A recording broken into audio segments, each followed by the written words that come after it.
Good morning, guys. Let's see how we go today after the back of last week. We'll try to run through these selections as quick as possible. We won't go in depth with all of them, just the ones I really want to give a big push, and the others we'll just quickly go over.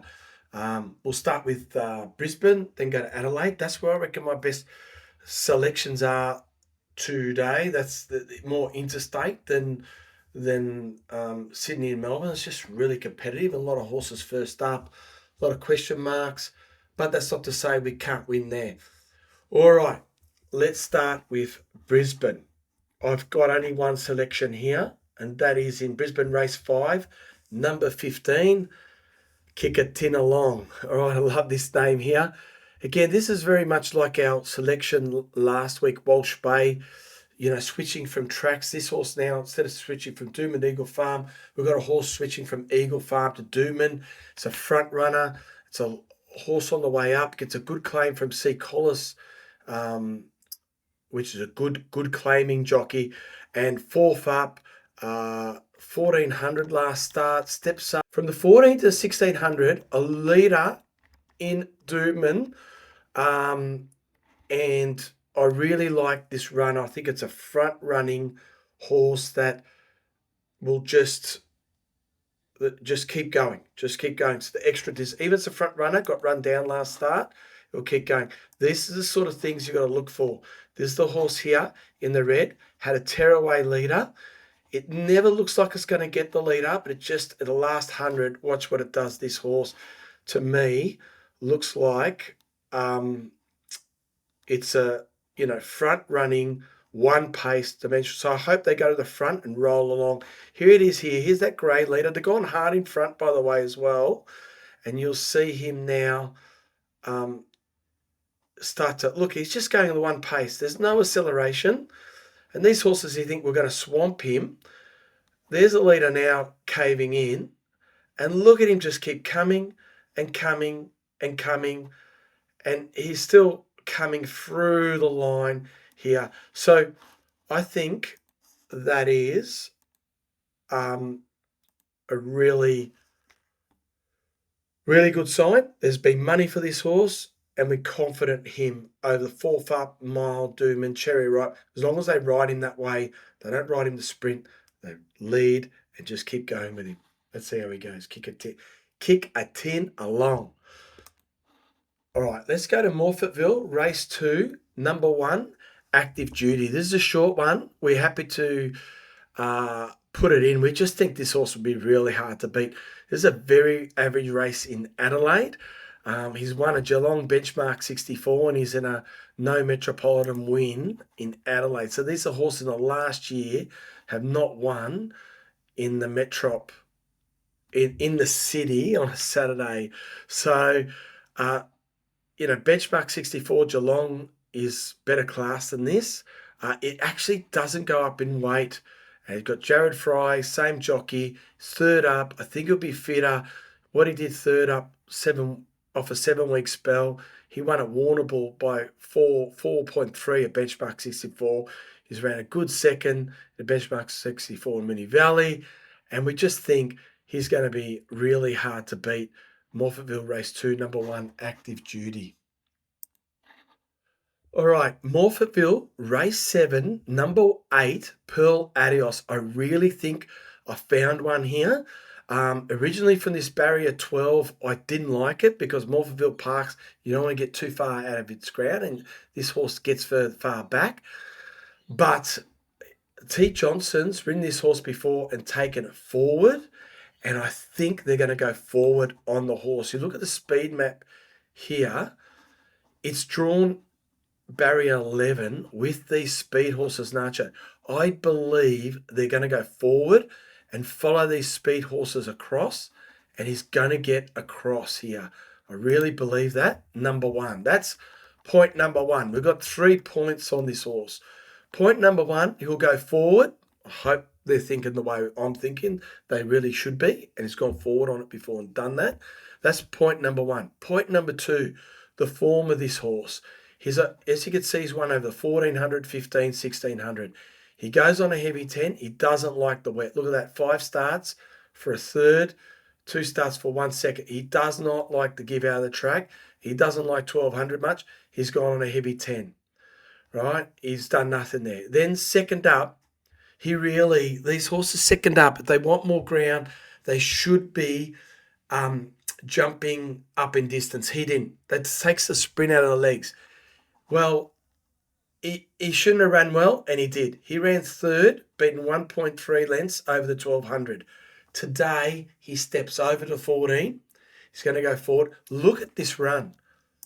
Here he is here.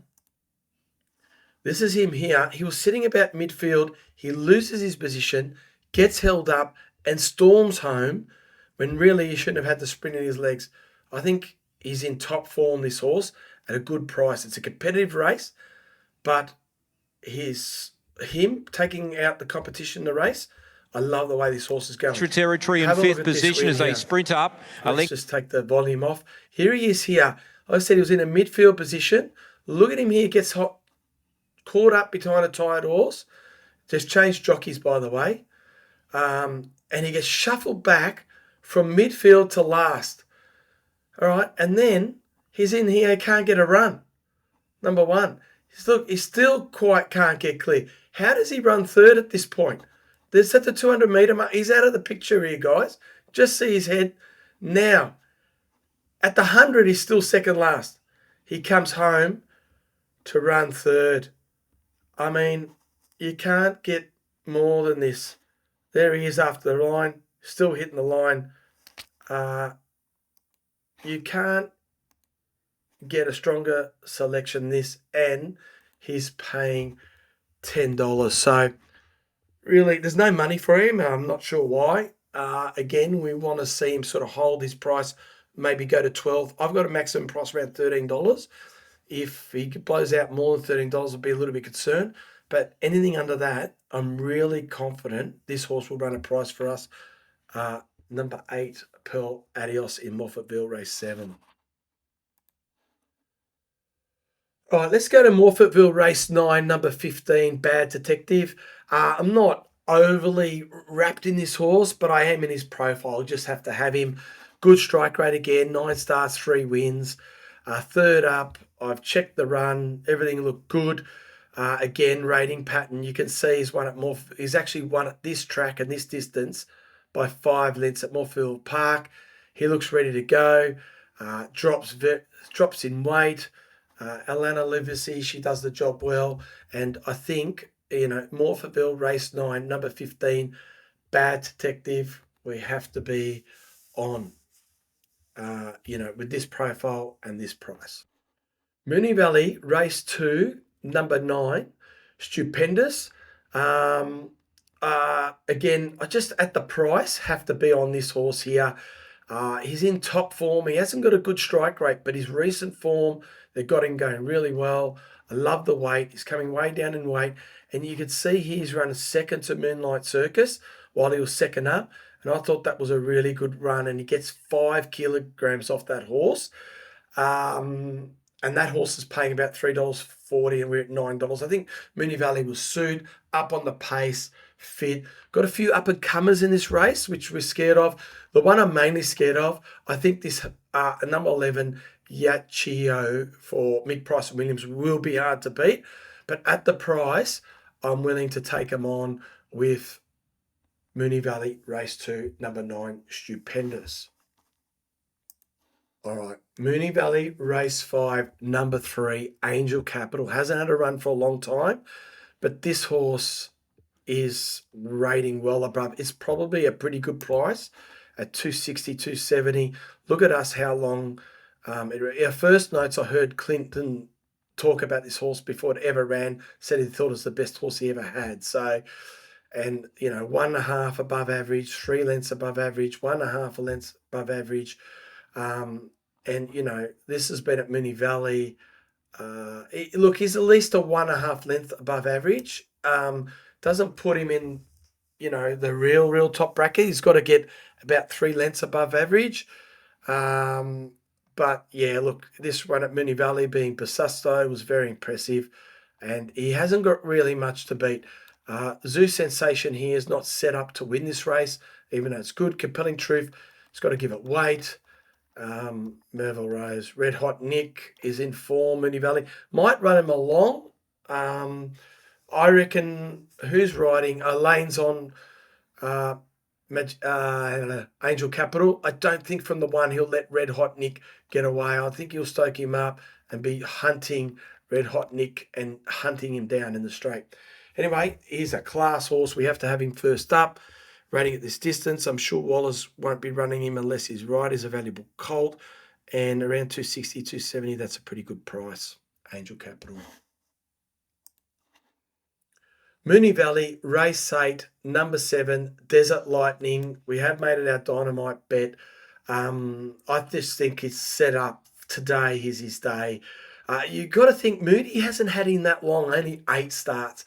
And this run, I've already noticed him on the first start. Funny enough, was at Moonee Valley, a huge third, carrying 61 kilos, giving a little deep, who's, no slouch.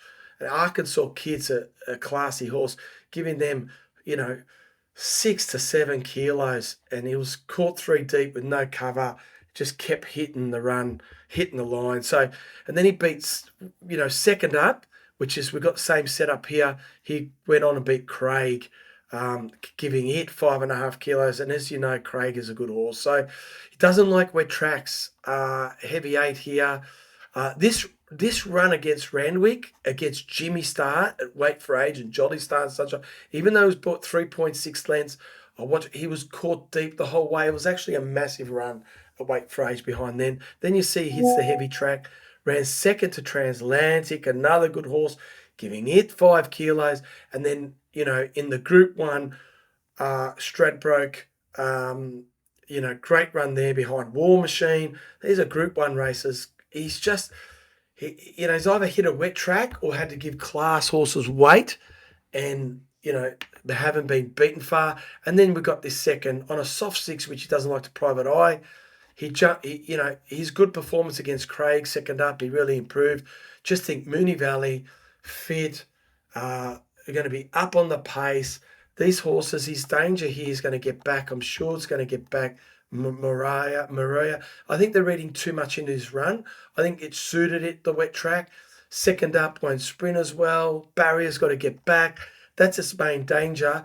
Tactically, it's disadvantage. And we think at Moonee Valley, race 8, number 4, even though short around the 240, it's going to be very hard to beat. Desert Lightning, profile, setup, it's day to day. It's its day to day. So it should be its day. If it can't win today, it's a worry. So, yeah, race 8, number 4, Desert Lightning, hard to beat. Let's go to Moonee Valley, race 9. I have to tip you into these horses, again, because of the rating and the prices. I think it's a tricky race. But we've got number 7, Baraqiel, which it is the class horse. It runs about 2 lengths above average. And we've got Niance, number 14, runs about a length and a half above average. So we've got them both. But, we haven't got the real gun jockeys on. We've got Ben Allen on Baraqiel, who rides all the time, and same with Jay Childs. And they know the horse, they know the animal. But when you come to Group 1, it comes to tactics. We want the D Lanes, the Shins, the Williams, the McDonalds. You want the real top guns. But they know the horses at those price. We're happy to include them. And we think their value, here we've got Esha at 650, 2 starts, 2 wins. The pressure of a Group 1, we don't like it. Alabama Lass doesn't rate high enough for us. That rate at Flemington doesn't come near to these ratings. We thought Oak Hill at $19 was a genuine danger. Baraqiel, we wanted to step up to $1,200, but it's going to be a fast pace. I don't like it staying at the 1,000, but because it's going to be so quickly run, we think that will suit Baraqiel. I know I'm jumping around here. And I also would give Arabian Summer a chance. I know Barrier 1 on the rail you don't want to be, but if it gets a good run and gets a split, I think those horses will be a danger. So wrapping up, we've got 7 Baraqiel, 9 value Oak Hill, 10 value Arabian Summer, and another straight up selection, Niance. We're against the 2 favourites here. Well, Esha's not a favourite anymore. but I'm against the favourite Alabama Lass and Escher. So that's the race wrapped up. Moonee Valley, race 9. Let's go to Randwick, race 3, number 2, Kimberley Secrets. Look, again, this is a horse at the price. I just think she's going to be hard to beat. It's last time second up, third at Randwick, around this track distance. She's run a close third to Dark Glitter and It's a Knockout. That's good enough to win this. She's around the $14, $15. This was a big win on the heavy 10. I think she'll be suited at Randwick on the better track where she's performed second up. So around the $15 here, she's a play, but she has to give weight. 59 kilos. She has to give weight to this up-and-comer State of Wealth, which is Spirit of Wealth, which is, odds on at the $1.80 here. But he's got to prove, he's got to come back. But 54, 59, that's not going to be easily for Kimberley Secrets. But we're here, because of that horse is in the price, we've got a horse here that we think is going to peak as paying $14, $15. So at the price, we know it's going to be hard to beat that favourite, but they do get beat, and we've got a big price to take it on. So you don't have to put a full unit on this horse, and you're still going to win good money. And we think Kimberley Secrets might give the favourite a run for its money. We've got the same thing at Randwick, race 5, number 6, State of America. Older horses against some upper-comers, but he really is weighted well. He hates the wet, improves on a good. Look at his strike rate on a good. 17 starts, 5 wins. 1,600 to 2,000. It's his, that's his distance range. So if you give this run on a heavy, which is not a bad run, 4.6 lengths and not really clear in the run, it's a benchmark 94. He's won a benchmark 94 before. Be on Loose Saganati.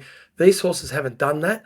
He actually, with B Knock, who's a gun apprentice, is carrying 54.5 kilos. So he's won a benchmark 94 just 3 starts ago with more weight than what he's carrying now. Come back here. Look what he did second up. Beaten Flying Bandit by 2.3 lengths on the good. Look at Warwick Farm, 2.4. He won 3 races on a row and then culminating beating Green Belt over the 2,000. He's done nothing wrong, this horse. He's in top form. He's at an end-of-run prep on a wet track. His last 2 runs since he won on wet tracks, he just doesn't like him. He's back on a good at around $23. Happy to risk this horse, State of America. He's just over the odds, guys. Again, Randwick race 6 at the price. Randwick race 6, number 6, we've got Stardom. Look, this horse rated for us above average on the 17th of May here. We actually liked its win at Wagga. We liked it this day at Scone. We think it's an up-and-coming good Waterhouse. We checked the trials. There's been money for him. I don't know, they're showing 11. I saw this horse backed in from 11 into 8. And we think at the price, this up-and-coming might surprise first up. We do think the track will suit to leaders. So we think Savvy Halley, nothing wrong with that horse. It will be hard to beat. We just think it's a little bit short, but, it will be hard to beat. We really think we've got a lot of time for Within the Law, but we really think this horse has to step up to the 1,400. This barrier, get back, it won't have the sprint. If you like Within the Law and you're Within the Law fan, $5, just wait. No, wait on him. That's a short price, $5. This is not his race, but I really believe he'll be winning next up, beating Savvy Halley and some of these horses possibly. And there's a lot of smart horses resuming from a spell here. That's why I haven't tipped you Savvy Halley, but I do think it'll be hard to beat. But we're on Stardom at the price. Randwick race 7, we're on number 4, Lindermann. I was really tossing it in and out for you guys at $11 because of Ceolwulf's in the race and Sir Delius. But again, back to the good tracks. This form behind Fangirl, Via Sistina, did it once, did it twice. He's done it 3 times. Top form last prep. Last time won second up. Its second up form is good. Its Randwick form is really good. So I had to tip you in. And then I was looking at Ceolwulf's form, who I think is a huge danger. He rates higher for us, but then you go through Ceolwulf's, 1.4 behind Lindermann, 2.4. He didn't really come up, but we really do believe in Ceolwulf. So we're going to tip you into both. We think like last time when we had an even money play and won a price, you can have 1 unit on Ceolwulf and 1 unit on Lindermann. And if Ceolwulf wins, you break even. Lindermann wins, that's where you make your money.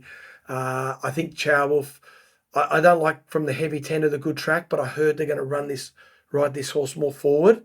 And that really makes me think he's a danger. If they ride him more forward, have him up close on the pace, I think he'll fight him out and beat him in the straight. There's also a lot of pace for Lindermann, which I don't like. But yeah, that price, I think he's worth a gamble. Watch the betting. If Lindermann blows out in the betting, don't touch him.